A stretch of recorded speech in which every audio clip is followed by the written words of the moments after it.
Welcome to S N channel. Telangana రాష్ట్ర budget 3,00,000 కోట్లు record స్థాయికి చేరిన తెలంగాణ బడ్జెట్ తొలిసారి ఇంత పెద్ద మొత్తంలో ఉండే శాఖల వారీగా కొనసాగుతున్న సమీక్షలు. వచ్చే నెలలో అసెంబ్లీ ముందుకు బడ్జెట్ ప్రవేశపెట్టనున్న ఆర్థిక మంత్రి బట్టి విక్రమార్క ఈ ఏడాది 80% లక్ష్యాన్ని చేరుకోనున్న అంచనాలు. దానికి అనుగుణంగా ఆదాయం కంటిన్యూ, అభివృద్ధి కార్యక్రమాలకు, వెల్ఫేర్ స్కీమ్స్, అప్పులకు వడ్డీల కోసం అధిక నిధులు. గత ఏడాది పెట్టిన బడ్జెట్ 2,91,000 కోట్లు.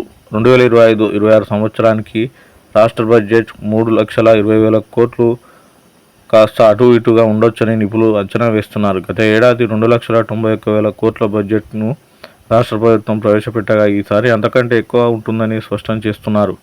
రాష్ట్ర చరిత్రలో తొలిసారి ఇంత పెద్ద మొత్తంలో ఉండొచ్చని అంచనా వేస్తున్నారు. దీనికి అనుగుణంగా ప్రభుత్వ సంక్షేమ పథకాలు, అభివృద్ధి కార్యక్రమాలు, అప్పులకు వడ్డీల కింద అధిక నిధులు కేటాయించేలా ప్రణాళికలు చేస్తున్నట్టు సమాచారం.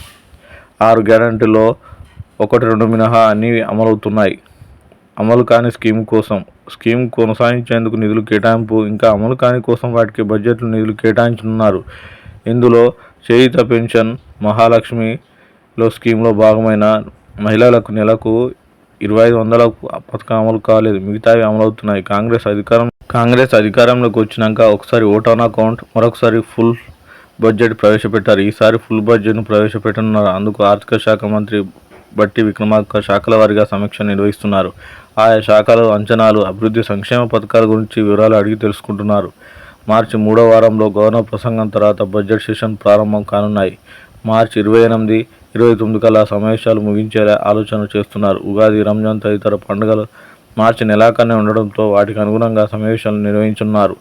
అసెంబ్లీలో బడ్జెట్ ఆమోదం తర్వాత గవర్నర్ ఆమోదం తెలపాల్సి ఉంటుంది.